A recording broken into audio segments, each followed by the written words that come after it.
Yeah, Okay, good. perfect. I like the backdrop as well. I'm liking your backdrop. It's a very Well, nice thanks. shelf. It's a very nice shelf. So yeah, we'll just get straight into it. I built these shelves in part so that I could have a video backdrop. Um, I didn't have a good place to do video from. And just like my office has like a big door right behind closet door right behind where I would normally sit, and it worked okay. But I said, okay, I need a little bit different backdrop as you've created too. Yeah, I've got pretty lucky with mine actually, because when my parents bought this house, they made it adamant to me that they were going to put a shelf in there, and I never really used it for years growing up. I think I put like my cricket bag in there, some golf clubs from time to time, and then when I started to read a bit more, it kind of just filled up with the books, and now it's great. I love it. I need to invest in more space. Maybe I should start building some shelves, and maybe you can give me some tips on how to build my own. I So, just order them on Amazon and oh, assemble did them. And, you? you know, by the time you get to your third shelf unit, you get pretty efficient at it. The first one was slow, but by number three, man, I could knock it out pretty quickly. What was, we'll just go straight into it then. So what was some of the books that you look on now in your shelf, which you feel like, so I put out a post today that was about rereading books. What are some of the books that you tend to find yourself rereading every year, every 3 months? What are the ones that Well, always you in come back truth, to? I don't reread books all that often, simply because doing a weekly podcast, I'm almost forced to read a new nonfiction book every week. Forced is the wrong term, but I've got to consume that. I've got other new stuff that may not relate to a podcast coming in. Yeah. It's rereading stuff is a luxury I don't often engage in, but one that I pulled off the shelf just recently was Ryan Holiday's book, The Obstacle is the Way, just because it seems particularly appropriate for these times. Definitely, And definitely. I actually got that one from him in person here in Austin. He was at our Book People, which I'm hoping they're still in business at the end of this pandemic, but a really amazing bookstore in downtown Austin. They have like 300 plus author events per year. Wow. And, it's the kind of thing that, Amazon is great, but you just don't have, that experience there. Mm. Although maybe they will eventually, who knows? But Yeah. they really work at supporting authors. So it was great to meet Ryan there, and we've stayed in touch since then. Do you know each other well? Not well. We correspond mainly electronically occasionally, and he had a look at Friction, gave me some advice. So one book that I did reread a lot as I was working on Friction was another of Ryan's books, which was Perennial Seller, Mm. which I think is a really interesting guide to creating something that's going to last. And I consciously made changes in that book to try and keep it a little bit more perennial Mm. than something that like a guide to social media that by the time it hits the stands, it's going to be out of date. Yeah, exactly. I think that's the thing that people struggle with. And I think a lot of people don't actually know that book by Ryan Holiday. I read it, I want to say a year and a half to 2 years ago. And I was fascinated by the logic behind creating something that's supposed to last the test of time. Well, Because a compliment to that, it's not exactly the same thing, but it's is The Formula by Barabasi. the formula, I haven't heard of that one. Oh, take a note of that one. The formula, is that what it's Yes, called? yes, The Formula. And it's how things become successful. Now, it's not quite the same philosophy as Perennial, but it's also, I think, a very fascinating book Hmm. and he gets into a more scientific approach. He's more of a researcher type. So it's a little bit more academic than Ryan's book, Yeah. but it's also, I think, very interesting. And if I was going to create a new product, regardless of what it was, a book or a physical product or a software product or something, I Hmm. think those are a couple of books that I would recommend starting with. I think yours is now on that list. Well, I hope so. I mean, that, to me, there's so many success stories that involve friction or eliminating friction. Mm. But there's certainly a lot of ways to be successful, and that's one of them. Definitely. I think in the book you referenced Amazon a lot, and the impact that they had when they created their business and their Jeff Bezos's emphasis on customer experience and usability. And there was a quote in the book that says, you know, the easier you make it, the more they're going to consume it. And I think for people wanting to start their own businesses, there's, for instance, me in particular, it was a book. I'm finding at the moment that the books that I'm reading, like you said, with Obstacle is the Way, it's very timely. Your book was very timely for me as well, because I'm trying to create a website, I'm trying to create an app, and it's looking for how can we find efficiencies, how can we find ways to improve user experience so that it can just be a couple of clicks. I was actually on your website a couple of days ago doing some research, and I had a look at one of your webinars, and you were comparing I think you did a visual graphic of your dog, and you timed the time taken that to make it easy for them to eat. So you had three different, I think, two bowls. One that was just a normal dog bowl, another one with like a little maze in it, and one which was like a toy. If I'm not Yes, it was a mistaken. ball with a couple of holes in the end. Yeah. And so each one is like, the regular bowl is very easy to eat the food. And it took them only about half a minute to consume a meal from that. The sort of maze-like one, it's fully open, but they've got to kind of get in the nooks and crannies. And that took about 5 times as long. And the treat ball, it's kind of a flexible ball with a couple of holes in it. They've got to roll it around and shake it and squeeze it to get the food out.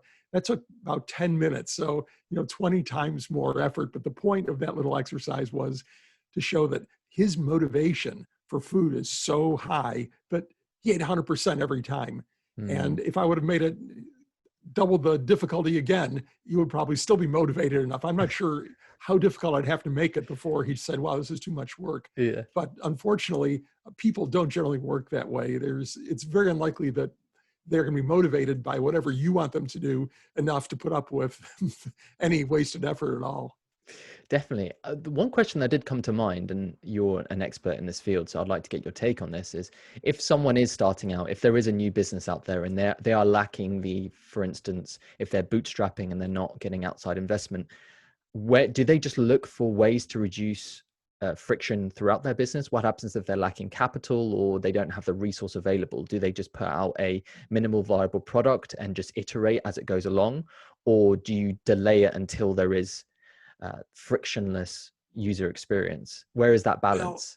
Well, I think every business is different, and there's not a single formula that works. If you look at what WhatsApp did, they didn't start with a ton of money. They made an app that was crazy easy to set up, under 2 minutes from start to finish to install it and get it fully operational. And that includes the verification step, the phone verification step. So, they made a very simple product, and then they made it very easy to invite your friends. Again, just like click a button and it would invite all your friends. Now, some people say that they were kind of pushing the limits of what was allowable at the time, but regardless, the combination of super easy setup and super easy invitations meant that those invitations could ricochet around within an hour, multiple layers. In other words, you sign up in 2 minutes, hit the button, invite your friends. They all get them. Pretty soon they're signing up within 2 minutes and inviting their friends. And that's what enabled them to grow to such an enormous size that ultimately, before they even had any really serious revenue, Facebook took them out for 25 billion or some crazy number like that, and it's, that was one approach. And, sometimes making whatever it is that you're building frictionless is easier than trying to do other hard stuff like creating ever better features or maybe even getting capital. I mean, sometimes you just need capital to do something, in which case that's almost a separate process that doesn't enter into it. But I think one of the other examples I have in my book is a guy who decided he had already built a wireless technology company with a co-founder, and somehow he ended up out of that business. Well, the co-founder went on to become a billionaire. I don't know what the details were of that, but he was not totally discouraged by that. He went on to start another initially small business building routers, home routers. Now, that market was populated by giant companies, Cisco, Netgear, and you'd say, well, how can, some guy, not in a garage perhaps, but a little tiny company that was a total startup, compete against those companies because they had the support, they had everything. And what he decided to do was compete on ease of setup, because he looked at his friends who had these well-known, big brand routers, and even his techie friends hated to mess with them because they knew that if they started messing with the router settings, they'd probably screw it up and spend an hour getting it back to the way it was supposed to be. And you can imagine if his techie friends hated doing it, how non-technical people coped with it, which was typically not very well. And so I know that when I bought routers on Amazon, especially going back a few years when this was happening, I think the market as a whole is elevated a bit now. But if you looked at these big brands, they had ratings of like 3.5 out of 5 on Amazon, which is generally not a very good product. And these are premium products from premium companies. The problem was, if you read the reviews, people would go to set it up and they'd get frustrated and finally say, I couldn't figure out how to do it. I returned it, or had to send it back, or had to spend 3 hours on the line with tech support. Basically, many people had a horrible experience. And that's, even though the product itself was a solid product, it had these terrible ratings. So instead, the Securify Almond router promised 3-minute setup. And they put a little touch screen on it. Now, people thought that was crazy because we all know that a router is a black box with blinking lights on it, right? What would you put a touch screen?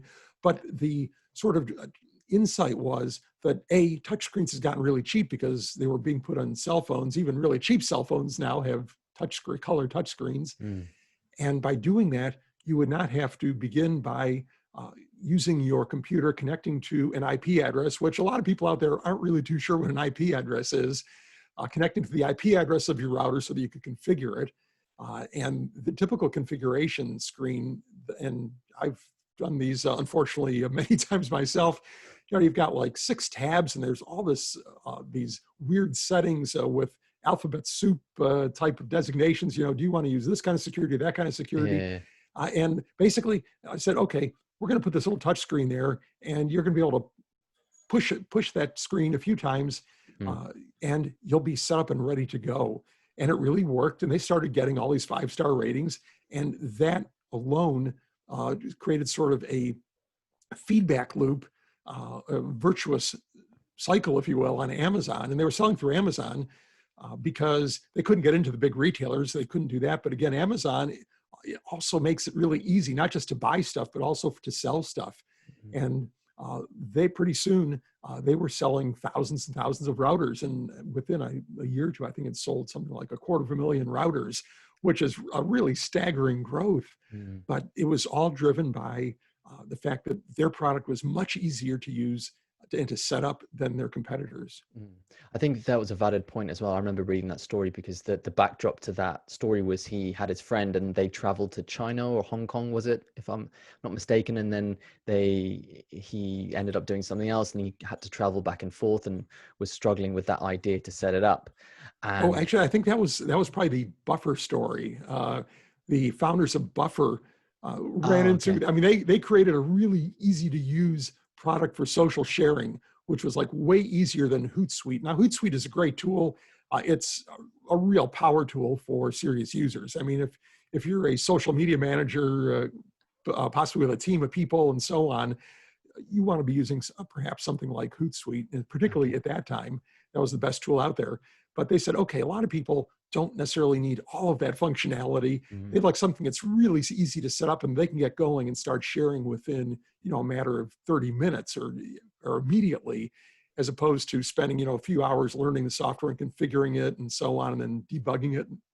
And, but they ran into some visa friction of their own where they had come to the US on some kind of visa. Their visas expired. They got kicked out of the country, even though they had gotten funding. They moved to Silicon Valley to grow the business. They had gotten funded, but then got kicked out. They went to Hong Kong, where they really didn't apparently check out Hong Kong visa laws very well, because after some period, 6 months or something, they outstayed their welcome there. But finally, they managed to come back to the States, and that's where they built Buffer. But it's pretty funny because in a separate part of the book, as you probably noticed, I talk about governmental friction, rules, regulations, and certainly this whole international travel, international work thing. It ends up being very high friction in a lot of cases. Yeah, I think you gave a great Especially example. today. Yeah, especially today. And I think for me, I used to work for the civil service in the UK, which is basically the government. And you can see the friction in bureaucracy that comes with especially construction projects. So projects that are extensive over 10 to 15 years. A lot of the times they undervalue how much it's actually going to cost. So it gets delayed because they basically underestimate the cost of the project. And you just see the political environment and how that is not conducive to frictionless behavior. It is the completely counterintuitive to that. And you gave a great example in the book. It's the same in the States with construction, because there are so many processes. To build something, you might have to deal with 10 different regional or neighborhood groups, or people who all have an input and perhaps some kind of potential veto power, or at least the ability to make things very difficult for the project to go forward. And that ends up making everything, and particularly infrastructure in the US, is very difficult to build, particularly in cities. Part of the Bay Area and San Francisco's housing crisis is because there are so many regulations, so many groups to appease, and so on, that they just can't put up new housing. It's very difficult. I mean, what they really need are some high density, tall housing there, but they just can't get it done. That's a difficulty. Here it's with tendering, because you have to go through a whole tendering process for construction projects, and they usually just go with the least expensive one. Then they turn out that they've completely the company, that construction project that wants to do it, they've completely underestimated the value just to get the project, and then they come back and say it's actually going to cost this much, but they didn't want to say it cost that much, because then they wouldn't have got it in the first place. Which is, the system is just completely screwed on that one, I feel like. And you gave a great example about the tax codes in the US. I think it was, you said 234 billion a year, or 6.1 million hours were lost due to the complications in the US tax code. Now, I don't know about the US tax code because I'm from the UK, but that sounds like a lot of lost admin time that could have been put to other places. And that must be consistent throughout not only government, but loads of I think it's pretty common everywhere, but in the US, the tax code is particularly Byzantine. In fact, now I don't think they even know how many pages. At one point, when everything was on paper, they could actually count the pages, and it was on the order of tens of thousands. Now I don't think that there's even an accurate count, because part of it's digital, or it's all digital in one way or another, and it's impossible for normal people to sort out. And I think actually the UK is a little better than the US in that regard, because at least like a regular taxpayer, a person who works for a company for a salary or an hourly wage, can file their taxes very, very simply. Where even in the States, people in that situation often end up either using software or consulting a tax professional. And there's actually been lobbying against making it too easy from the tax preparation software people, because that would be against their best interest. Exactly. But it's unfortunate, because it makes it very difficult. It is not efficient. People spend a lot of money, spend more than they should, coping with the tax code. There are all these loopholes that end up, some intentional, some have good intentions. They passed a law to reward certain kinds of activity with a tax break, but then often other loopholes emerge or are exploited by others, because people just didn't foresee that consequence. And it would be really wonderful if they could eliminate most of those special provisions, make a very simple code. You wouldn't have billionaires who pay zero in tax. You wouldn't have huge corporations that pay zero in tax. But the reason they do is because they tend to engage in activities that the government rewards, and specifically for the purpose of avoiding taxes in many cases. Mm. And it ends up being a sort of a never-ending loop of wasted effort, wasted money, and really, not a great situation for anyone. I would think that even Jeff Bezos would be happy to say, okay, look, I'll just pay, a flat 10% of my income, and we'll keep it simple. If we don't have to, if I don't have to pay millions of dollars for corporate accountants and whatnot to figure all this out and to minimize it, Mm. that would probably be fine. In Mm. fact, some folks like Warren Buffett have said, yeah, I should be paying more taxes, but this is the way the code is. Mm. And it's unfortunate. And because there's so many special interests involved in the politics, I don't see a fix for that anytime soon. I think we're going to have to continue to live with that in the US at least. Yeah, that's institutional change. And we all know with governments, institutional change takes decades. Yeah, And and no one party has a monopoly. If you said, mm, well, gee, if the other party got into power, then they'd fix it. But unfortunately, both are complicit in the way the structure is set up. Maybe a little bit different special interest service, but it's not going to change anytime soon. yeah, the American system's a bit different to ours in the case that you're very heavily influenced by lobbying, which is not so much the case here in the UK. Yes, that is a problem for sure, and it affects both parties, affects the decision making. Mm. One thing, Trump is not particularly popular here, and certainly I think on the other side of the Atlantic isn't necessarily super popular. But one thing that he did try and do on regulations was reduce the amount of regulations, and initially tried to say if you want to add a regulation, you have to remove two. Because the executive branch that he is the nominal head of, all of the government departments, they are the ones that write the regulations to meet the laws. Congress enacts a law that often is sort of a broad law, and then you've got to figure out, the administrators figure out the details of how they're going to enforce it, what the exact nature of it's going to be. So I think that for whatever other flaws he's had, he has made an effort there. Now, part of it that some people might not agree with is that he has been particularly interested in reducing various environmental laws and restrictions at a time when that's a big concern of a lot of people. But nevertheless, even he has had great difficulty affecting a lot of change in the regulatory climate. I mean, he's nibbled at the edges a little bit. So it just shows the difficulty that any politician, any political party faces in trying to reduce the amount of regulation, reduce the impact of regulation on citizens and businesses. Yeah, it's definitely easier for someone who's running their own business to definitely try and enact some type of change in their own institutional organization rather than a government. Because I always think you look at a prime minister, you look at a president, people think they have their title of the most powerful man in the world. But they can't really do anything because the institutional changes that are needed to make for them to actually do the things they want to are so difficult. And it's a lot easier for someone who's running their own business if they're finding, or even if you're an employee and you want to find ways to improve, for instance, your own roles and responsibilities or the way in which the company is doing it. I feel like it's probably a bit easier for you to do that. That's why you don't see successful CEOs running for political office in most cases. They know how to get stuff done, but they also know that they are not going to be able to get that stuff done very easily, if at all, even as the president or some other key position.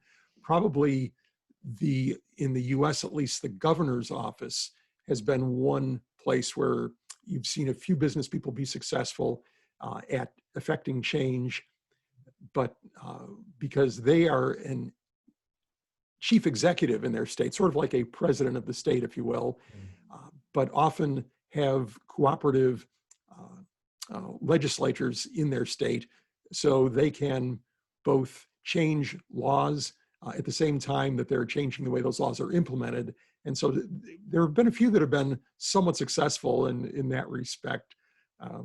In the state of Indiana, it's in the central US, near Michigan and Illinois, pretty close to Chicago. We had a governor, Mitch Daniels, who ended up fixing things like the license branches, the motor vehicle bureaus, which are traditionally a source of tremendous friction for people because they have long lines and you stand in a line. I finally get to the front, only to be told that you were standing in the wrong line. You need to stand in another one. Is that the DMV? Yeah, yes. I mean, it's been almost parodied so many times Yeah. as sort of like people talk about, wow, that's I'd rather have a root canal. People would, and actually root canals aren't too bad these days. They're pretty good painkillers. But people would say, man, I'd rather go to the DMV to avoid some kind of really awful experience. But he fixed that. He found that, branches have been set up in part for patronage reasons. Well, this community really didn't need a separate office, but, somebody had a friend in state government, so they got a branch. The people were not customer service oriented. They weren't measured. Their customer service wasn't measured. And he basically did what a business person would do, a CEO would do, taking over an operation like that. And he fixed that stuff. We had another weird source of friction in the state of Indiana. We had 2 time zones part of the year. Now, most countries have a single time zone. When you get to really, China has a single time zone and it's huge. Although people on the extremes may find it pretty light and dark at pretty strange times. But in the US, we've got 4 time zones. And we generally change for daylight savings time, except for the states of Arizona and Indiana. And in Indiana, the only part of the state changed for daylight savings time, and we were in a part that did not change. So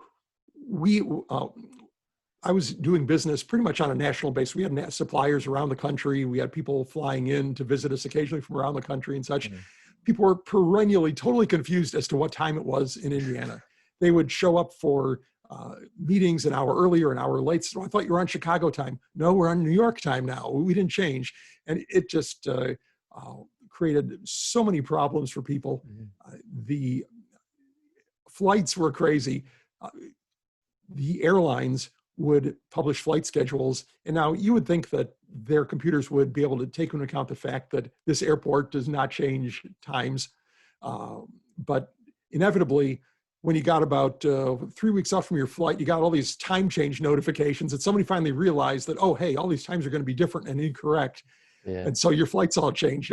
And so finally he just said, no, we're going to have one time zone. And they determined that it would be Eastern based on analysis of business patterns, and that like 90% of the business was conducted with Eastern time zone companies rather than Central time zone companies like Chicago.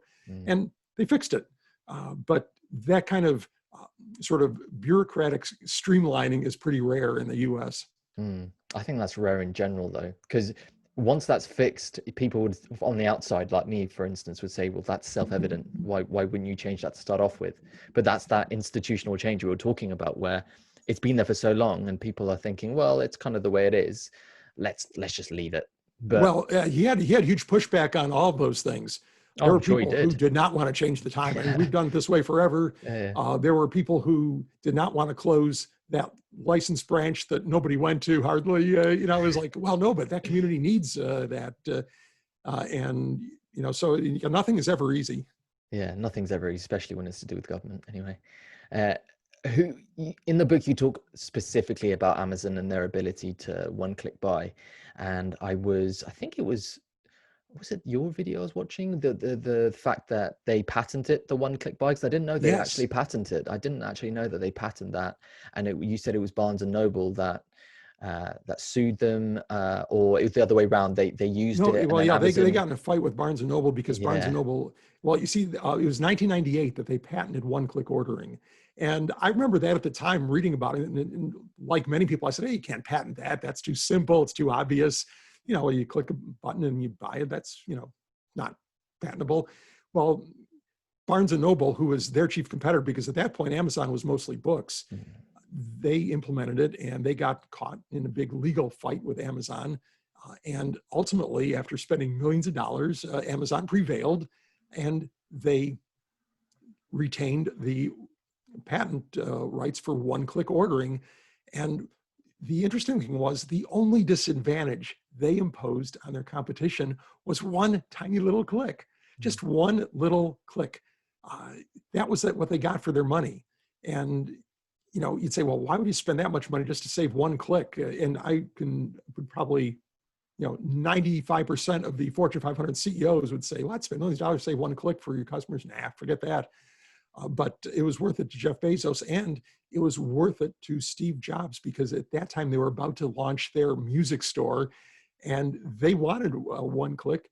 They did not fight Amazon in court. They didn't try to create some kind of a technical workaround. They just paid Amazon $1 million, and all they got for that $1 million was, again, a one-click advantage over their competitors, but it was worth it to them. And so it makes me crazy when you talk to people who are responsible for creating apps, for creating websites, and you say, well, you know, you could eliminate a click here. You could eliminate a dozen keystrokes. Say, man, that's not much. People are used to that. You know, it's, oh, we got to do that for compliance. We got to do that. Oh, there's so much code in there. You know, that's legacy code. We can't touch that. You know, they've got a million excuses why they can't do it. Or, well, maybe next year we'll rewrite that section or something, you know. And, you know, I guarantee you, if Jeff Bezos saw that within his company, he would say, okay, hey, drop everything, fix that right now. That's unnecessary effort. Let's get that friction out of there. Get it done. And I don't think anyone does it as well as they do. They can just No, buy now. you know, one of my other favorite examples from Amazon too. People think of Amazon as being like a super efficient way of buying stuff. You know, low friction, like one click. You can't get much less friction than look at the product, click a button, and it's there on your doorstep within 4 to 8 hours. That's pretty low friction. But you know, they look for it everywhere in their organization. We talked about how they make it easy to sell stuff there. You know, if you had a product, you could be up and selling on Amazon in no time at all. And you know, hundreds of thousands, if not millions of people in small businesses have done that. And a lot of people don't realize that Amazon isn't some monolithic seller. They are a platform in certain respects, like eBay, because they have all these other vendors, only they do provide fulfillment services for many of them. And that's what gives them their reliability.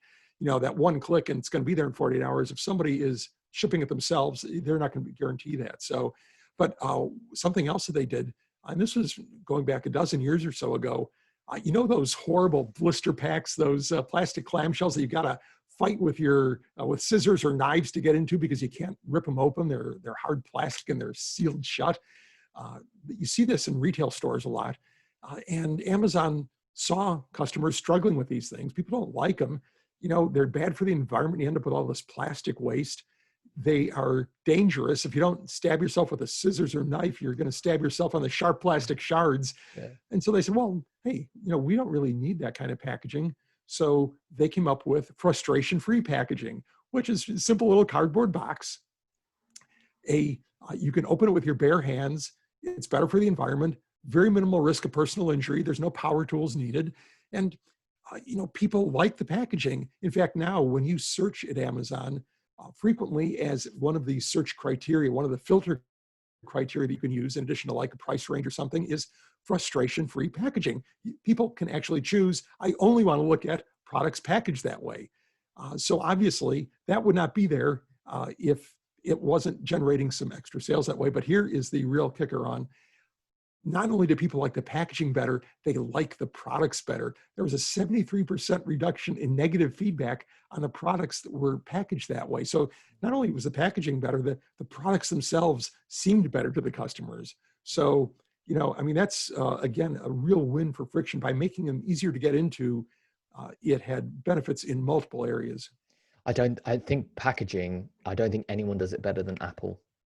I know every single product that you get from Apple, their packaging is on point, and you take it out, you just slide it up, you have the phone, you have the charger, you have all the paper packaging, but it's neatly stowed away, and it's nothing like evasive. Like sometimes you open a package and everything kind of just falls out and it's just all over the place. For them, they do an amazing job. And that goes back, that goes back to the Steve Jobs legacy there, where reportedly they would mock up 50 or 100 different packaging examples in the conference room, and he and the top designers would look at them and inspect them, and just to be sure that every aspect of the ultimate package, what they finally went with, was absolutely perfect. And that sort of goes into my other space, which is my neuromarketing space, because, this is priming you for a high quality product. They aren't printing on the outside of the package, this product is amazing. They aren't putting reviews from, PC Magazine or, digital telephony or something on it. They are simply packaging it in a way that when you open it, that it's going to be an experience like opening a box from Tiffany and Company or something. You open up that little blue box and it's very high quality and the interior is great. All this is telling you that this product is special, and that when your expectations are high for something, those expectations actually influence your experience. There's quite a bit of science behind that.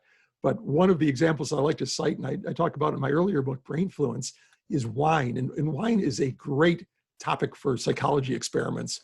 First of all, it's fun. And, after you're done with the experiments, you and the grad students can consume the leftovers. But it's also a very subjective product. There are very few true wine experts, and even most sommeliers aren't really true experts where, they can actually accurately characterize the same wine the same way every single time. So psychologists love it. And they did some experiments with labeling wine, telling people that either it was a $5 wine or a $45 wine. So a $5 wine is pretty cheap stuff. That would be sort of on the bottom shelf of the supermarket. And in a box. Yeah, well, not quite a box. A box would be one rung, but this is like one rung above the box, but probably in quality, not much better. Okay. Where a $45 wine should be, it may not always be, but should be a very nice bottle of wine, one that would be, rated in the mid 90s or something on the popular rating sites. So they used a product called $2 Chuck, which is, as you might suspect from the name, is not a particularly good wine. Mm-hmm. It's a factory mass-produced wine, but it has the advantage of being consistent. So you don't really have to worry about vintages being different, like if you're giving people doing experiments and, oh, wow, we gave this person the 2014 and now we've got to switch to the 2015 for this other sample group. It's all tastes pretty much the same. And I guess I would describe it as a plausibly wine tasting. In other words, if you gave somebody a taste of that, they would identify it as wine as opposed to beer or spirits or soda pop or something.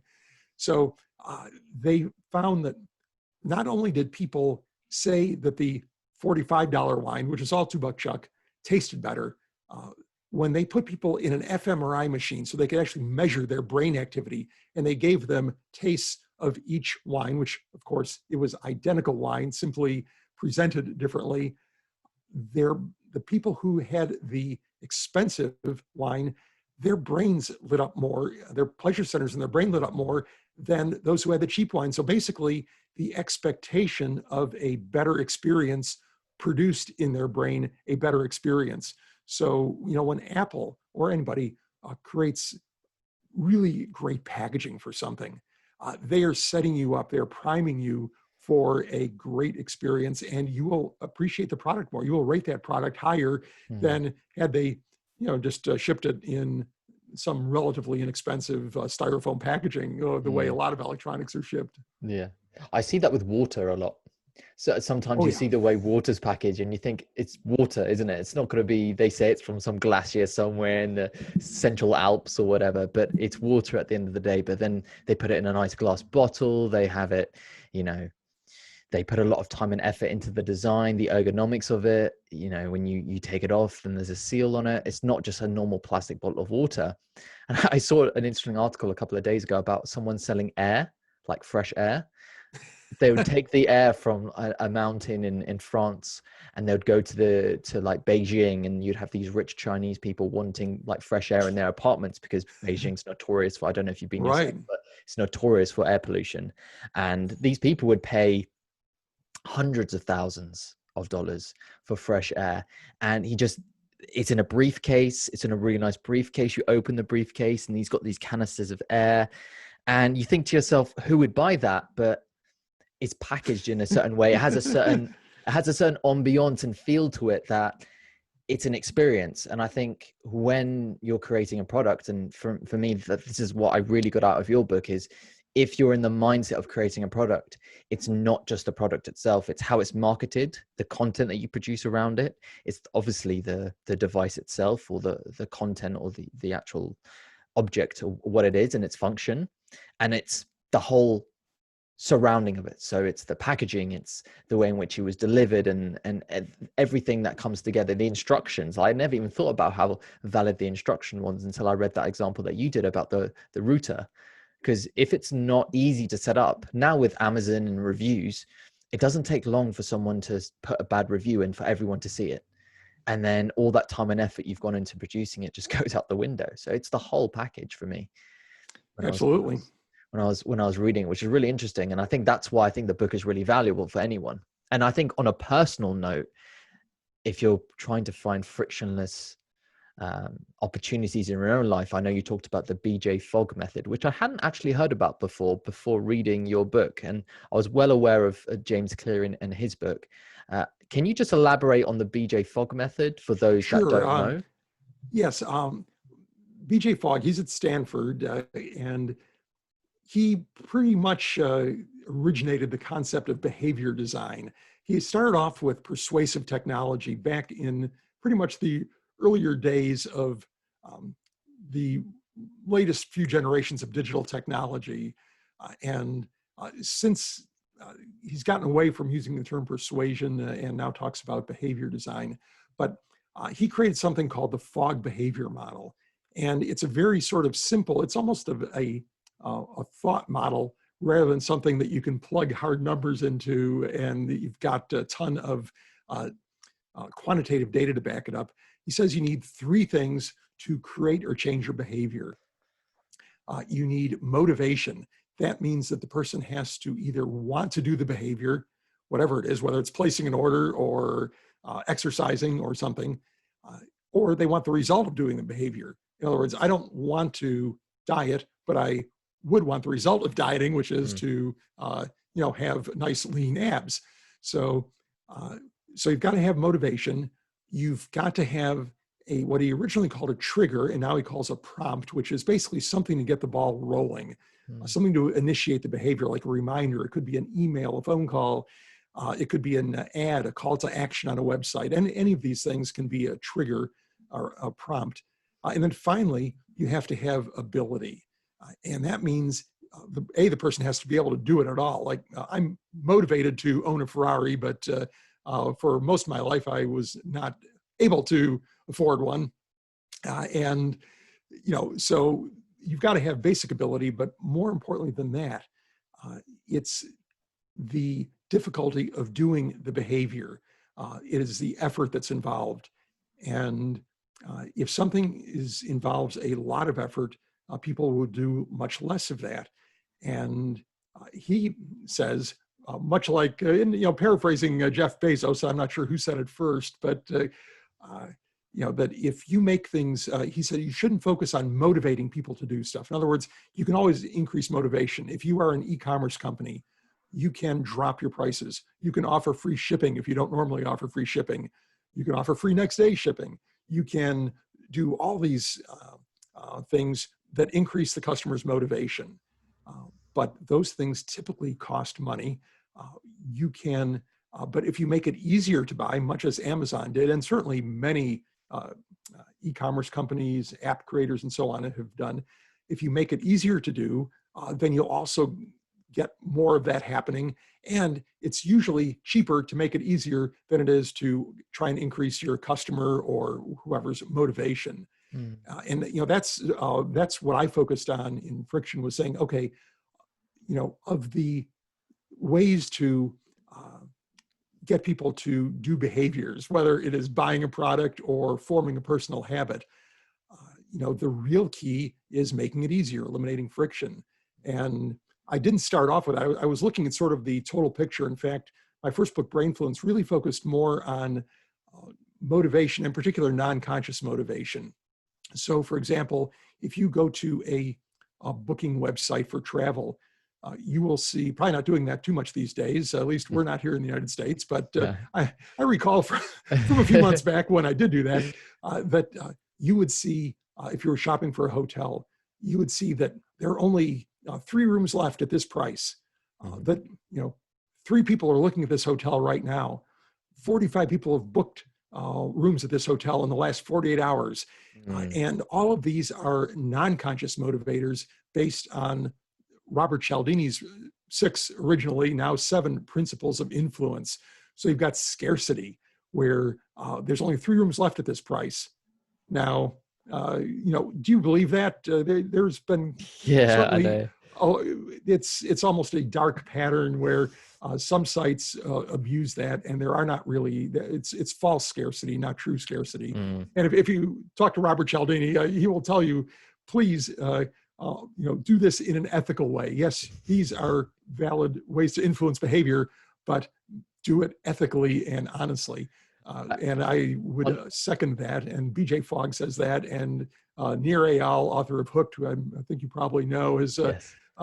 said that. So, if you're in the behavior space, you've got to emphasize that, these are not like hackers' tools to manipulate people with. They are things that you can help you succeed if you do it ethically. But also, you've got social proof in there that other people did this. They booked this room. They're looking at it now. So, those are motivations that don't necessarily cost a lot of money, but those are also motivators. But to me, while I was working on that, it kept coming back to, and I created my own little framework loosely based on BJ's work, which is my persuasion slide that distinguishes between the customer's motivation initially and the motivation that you provide, and the push at the top of the slide to get the child moving down it. And then friction is what stops the child partway down the slide or slows down their progress at least. And to me, as I looked at that total framework, the one that I found most interesting and kept coming back to was the friction piece. And that's why I decided to write my more recent book. Did you find that the commonalities as well, when you were coming up with that idea, that you were thinking, oh yeah, friction is the reason, and then you came up with the thinking that from your own experience that businesses tend to not focus on that element of their businesses, and that perhaps why they don't get enough customers? Did you see that in your own day-to-day work, or was that idea planted and then you went out to go research it and then found those? No, actually it was a little bit of both, because what I began finding was, once I sort of identified this as a barrier to initially typically buying behavior on the part of customers, whether they're online customers, in-store customers, whatever, I saw it in other places. In fact, what I promise readers of the book is that they will get a metaphorical pair of friction goggles when they I did book. see that at the end. I was waiting. And I thought maybe you'd ship them to me once I finished. I thought you'd know, and then you'd ship them to me. Yeah, you never know. It could happen. But what I mean by that is, once you start seeing friction, you see it everywhere where you didn't expect to see it, and in new places. And so there's actually, again, flipping back to my sort of brain science area, there is something called your reticular activating system. It's the part of your brain that filters out everything that is not important at a particular moment. So if you are going to cross a really busy street, your RAS is filtering out everything except oncoming cars, the crosswalk indicator, and the people right around you. All the billboards and other people and everything else, those are all filtered out because they're not important. And this is how we get through the day. Otherwise, we would constantly be looking all over the place and distracted. Our RAS is really important. But what I've found is, when you start looking for friction, your RAS is trained to see it, and you start seeing it in other places. In fact, when I've done either a workshop or a speech and then hung around the conference or the company for a while afterwards and talked to people at lunchtime or something, you see them in the lunch line and they're pointing something saying friction, friction, because they would not have identified it as such before, but now they say, well, that was more difficult than it needed to be. I'm guessing that our listeners have had their own RAS experience if they have ever bought a new car, or at least a new car to them, and they start seeing this car on the street everywhere within a week, and say, wow, there are way more of these than I thought there were. Where were all these cars? Yeah. Those cars were always there, but your RAS is filtering them out as background noise. Now they look a lot like your cars, so they're no longer background noise. They might be important, and they're getting through. So I really encourage people to sort of keep looking for friction, and that the more you activate that, the more you will see. And in particular, you'll see it in processes that are important to you, because you can even manipulate your own behavior with friction. You know, if you want to exercise more, if you want to eat fewer chocolates or potato chips or whatever your particular downfall is, you can either add or subtract friction, and even a little change can make a big difference.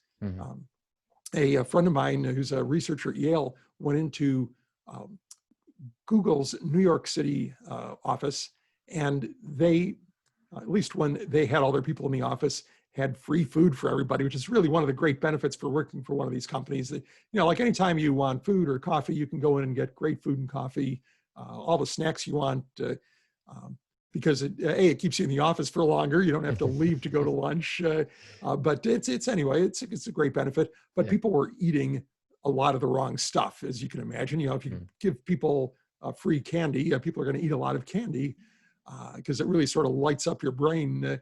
And they found that simply by taking the M&Ms, in addition to wine, the other great tool that psychologists use are M&Ms, because they are a form of candy that is pretty stable. It's discreet. It doesn't get all over your hands and such. And you can count and weigh it very, very easily. So they found that by simply moving the M&Ms farther away from the front of the display to the back of the display, behind the healthier foods like fruits and dried fruits and nuts and things, and putting it in an opaque container, they were able to reduce calorie consumption in that office by 2 or 3 million calories a month, which is a pretty phenomenal change. At least reduce that amount of M&M calories, which are probably not the most valuable calories compared to foods that might actually have some healthy content in them, like fiber or other good stuff. So, you know, and you can employ that thing yourself. And as BJ has suggested, you know, if you have potato chips, first of all, the best thing to do is, you know, just not have them in your house. So there's, to get them, you can get them, but it will take a lot of effort on your part.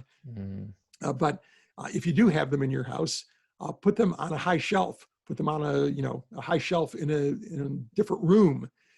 In that way, just the extra effort required will make it much less likely that you will go back and get some more. You know, that will reduce your consumption. It may not eliminate it, and you at least have the feeling, perhaps as somebody who craves that, of knowing that you can have that when you really want it, but your consumption will go down. And the opposite of that would be having them in a bag next to you while you're sitting on the couch watching television, which is zero friction, and that's when the whole bag disappears in one sitting, because there is no friction and you just keep eating. Related to that was the definition of that, which I had no idea of, but it was hedonic hyperphagia. Is that correct? Because you mentioned it in the book, it was related to the Ben and Jerry's, because that's my downfall ice cream, and you get halfway through the tub. My friend here in Texas, Art Markman, is a professor of psychology and of management here in Austin. And he apparently, I did not know him then, but he apparently used to be a rather portly individual, where now he's very trim looking. And his downfall was Ben and Jerry's, because they come in these things that if you read the label, they're like 4 servings in one of those little containers.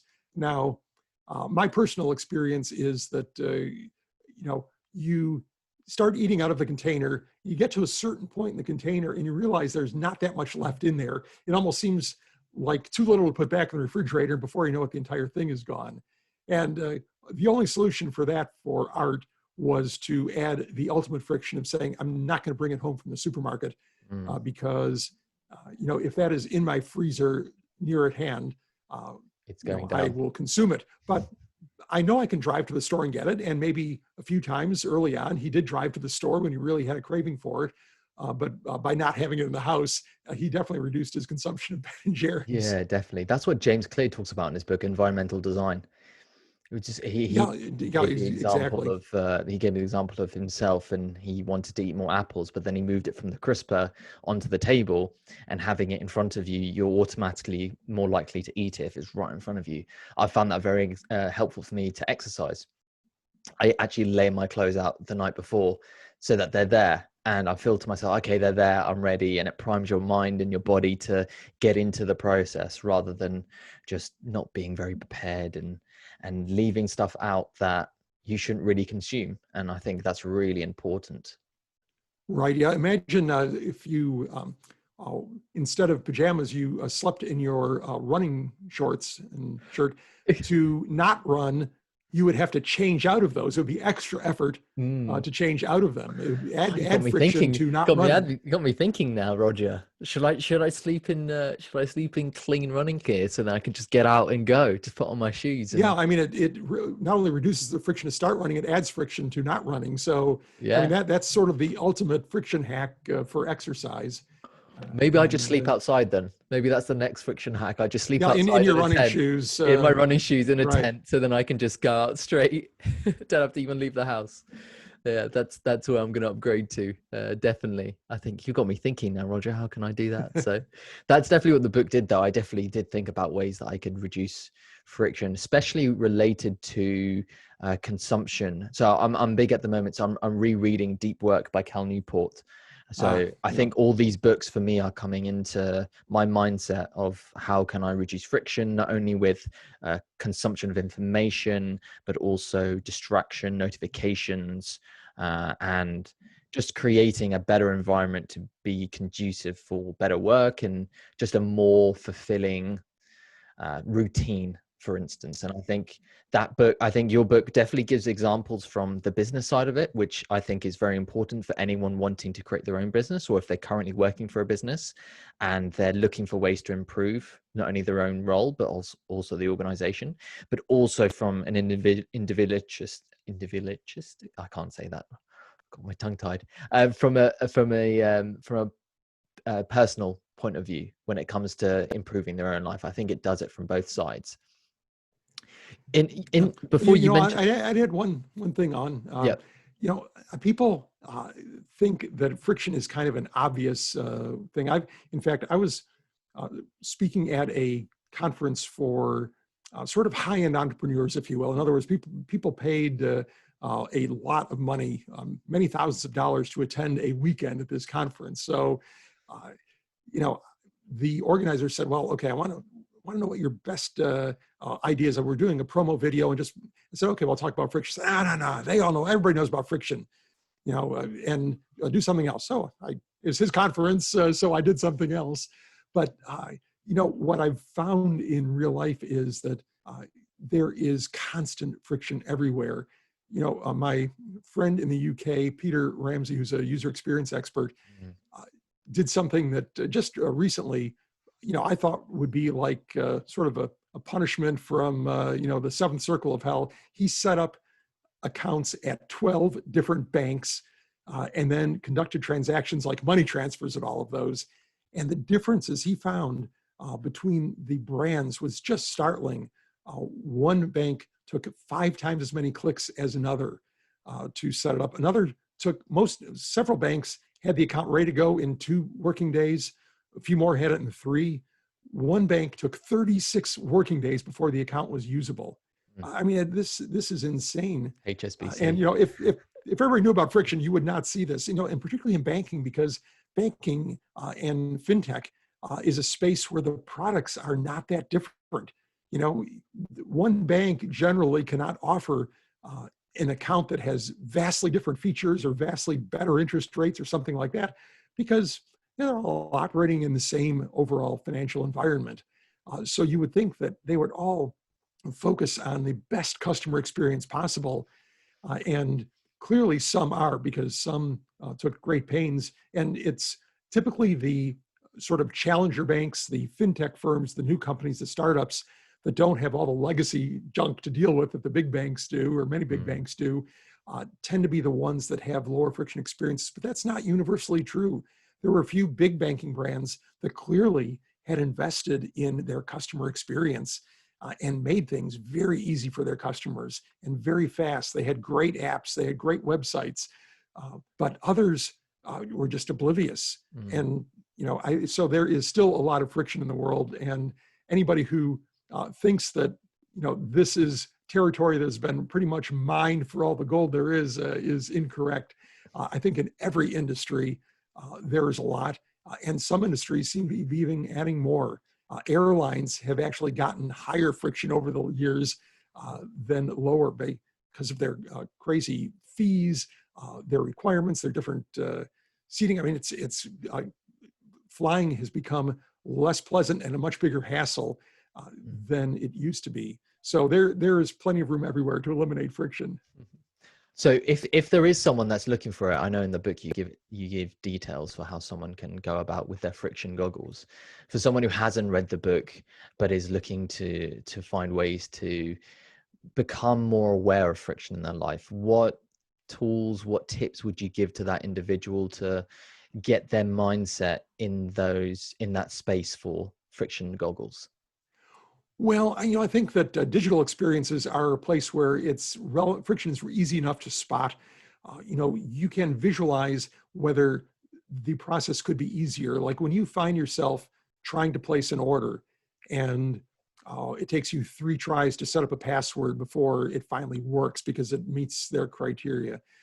If you find that their autocomplete for the form wasn't set up correctly, so you had to manually type in some of your information instead of having your browser automatically fill the form for you.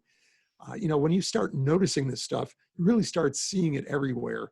And, that's a place where not only, and if you are a really experienced digital person, what you might do is observe somebody who is not. Maybe you have a parent or a grandparent who is not a digital expert, have them try something, process, and see how easy it is for them. And if they can't figure out what to do, then maybe that is there is friction there that you're not seeing because you simply know what to do. I think that's a challenge for user experience experts, because user experience experts have to sort of get out of their own head, and every time they review an app or a site or something, they have to put themselves in the place of this naive user who doesn't know what to do. I think the good ones are able to do that. But often designers who maybe took a user experience class or something, they simply can't look at their work through naive, inexperienced eyes, or they blame the customer.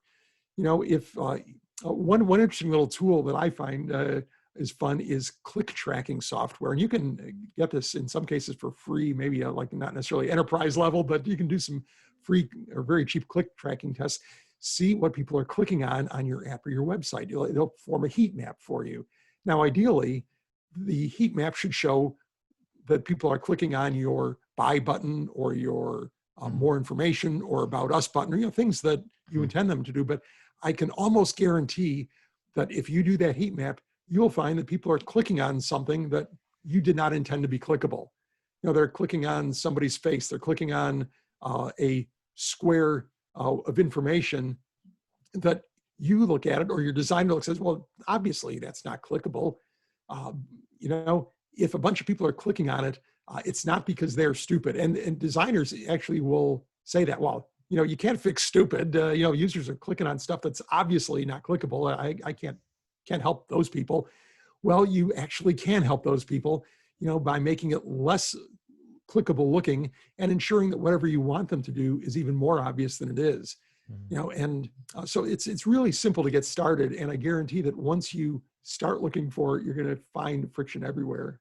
You'll find it everywhere and you'll go friction crazy, pointing out for everyone to see. I might do that thing actually that you said with doing it people that are a bit older. I might just get my grandparents to have a look at some websites or some apps and see if they're able to use it. Well, there is a guy someplace, I think it might be in Australia, who has 2 users. One is it's like you pay him and he will have his mom try out your website. And then I think that the same guy has a drunk user test where he will consume a fair amount of alcoholic beverages and then test the user experience of your site. Yeah, So to be fair, those are two good tests, the drunk user test and the mom test. Although yeah. you probably don't have to pay some guy in Australia to do either one of those. I'm sure I could find someone very easily to do that and then test that one out, yeah, to see if it works. But yeah, I think that level of knowledge is really important for anyone. I think that one's the start, and I think your book's definitely a great place for that. And it was thank you very much for sharing it with me, and thank you very much for coming on. It was a pleasure to speak with you and get more information about the book. Where can people find you if they want more information? I know you have your own podcast called Brainfluence. Is that correct? Yes, that's true. And it is, well, actually the best jumping off point for everything is rogerdooley.com. There you can find links to my Forbes column, my neuromarketing blog, my social media profiles, the podcast show notes are all there. And the podcast is available pretty much all of the normal channels, and now sometimes on YouTube as well. That's a relatively new thing. It's some of them I'm publishing in video format when I can.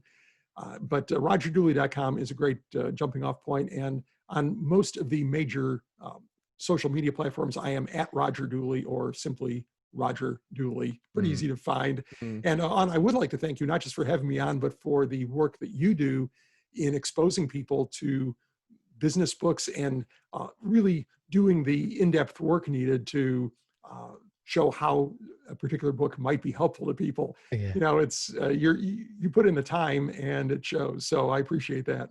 No, thank you very much. It means a lot, and it means a lot when I get. For me, it's amazing because I get to read books sent to me by people who are experts in their field, and I feel like I learn a lot that perhaps isn't available to the mass market because there is a certain type of book, and sometimes I feel like I'm spoilt in my choices. So thanks very much for sending to me. I'm very much looking forward to read your first book. You mentioned it before, and I think Brainfluence is up there.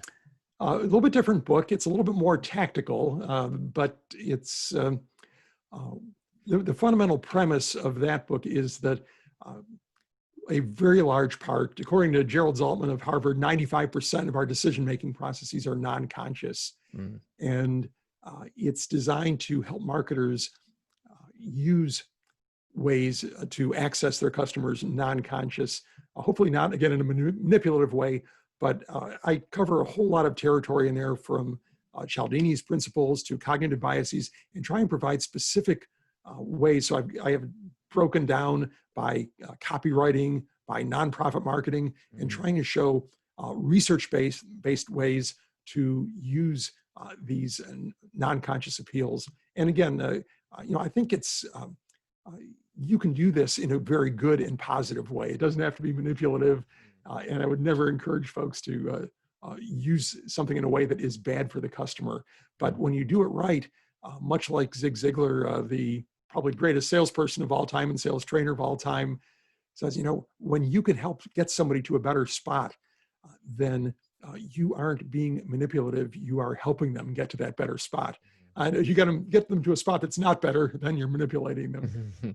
Yeah, you're falsely selling them. Is that how you define because you mentioned neuromarketing before? Is that book more related to neuromarketing? How do you define neuromarketing? Well, I use a broad definition of neuromarketing which is any use of our understanding of how the brain works to market better. Okay. Now, there is sort of a tighter focus definition that encompasses consumer neuroscience, which even itself is kind of a loose term. Okay. Because many of the tools aren't actually neuroscience tools, but probably the purest form would be using tools like fMRI imaging, brain imaging, or EEG, brainwave measurement, or not exactly neuroscience tools like eye tracking or galvanic skin response, or other biometric measurements to see how people are engaging with advertising, with marketing, with packaging, with products, and sort of get it, because marketers want to understand what people really think and how they might really behave. And the traditional ways of getting that information, asking people with surveys, doing focus groups, have really a bad record of accuracy for predicting future behavior. And we don't have time to get into all the reasons why that doesn't work well, but marketers have been searching for better ways of getting this information, and the various tools of neuromarketing that I described are one. That's one set of those. Sorry, my camera's disconnected. Apologies.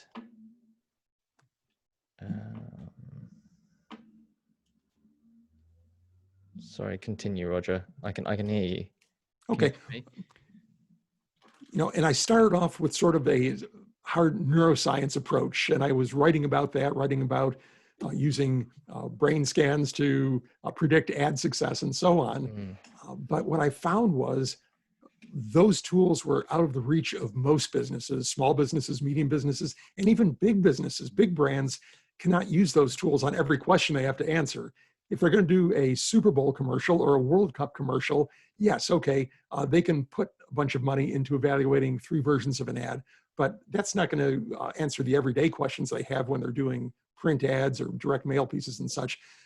And so I looked for other ways to help marketers and really discover this sort of influence. I did not invent this field, let me clarify that, but I found it personally that there was a lot of information there about influence and how that changed behavior. And I said, okay, these tools can be helpful to marketers. And I really feel like what I accomplished in Brainfluence was took a lot of the really good research that has already been done and turned those into actionable strategies. Because before I was an author, I've been a serial entrepreneur, had brick and mortar companies and digital companies. I've been part of big brands, I've been part of large companies. So I've, in part because of the gray hair that you see, I've got a lot of practical experience. And so I could put some of these things into a context that an academic researcher might not quite be able to do. I mean, they could see the potential, but I could sort of carry it that next step to say, okay, as a marketer or as a manager, this is how I would employ that, or this is how one might employ it. And people seem to respond to that pretty well. I've gotten a lot of comments about how readable the book is, and the people are actually using the techniques in it. So I feel like I accomplished what I set out to in that one. Definitely. I think that experience definitely comes across in the book for someone like me who hasn't had that much experience, and someone who is making the transition from full-time employment into starting their own business. And they have to think about more about these ideas of customer experience and creating friction less, not only within the organization or company or business, but also the way in which it interacts with customers, and more of a holistic sense of the idea. But like you said, it's the more the awareness is, once you have those friction goggles, anywhere you go, you see it. And every time you're on a website or you're using something, you're like, they can do that better. Maybe I need to find ways to do stuff not like that. And that awareness, I think, is really important, and it definitely comes across in the book. And I'm a proud owner of friction goggles now. So, so thank you for that. And I wish I could have personalized it for you, but because of the logistics, I will have to wait till I get over to the UK, I guess. No worries. I look forward to receiving them. So once again, thank you so much for taking the time, and it was a pleasure having you on. And if anyone wants to go follow Roger, then like you said, go to rogerdooley.com and definitely go check out his book Friction and Brainfluence. Like I said, I'm really looking forward to reading Brainfluence as well. So I look forward to speaking to you about that one soon as well. So thank you again, and take care. Well, thank you, Ann, and keep up the good work. Thank you very much.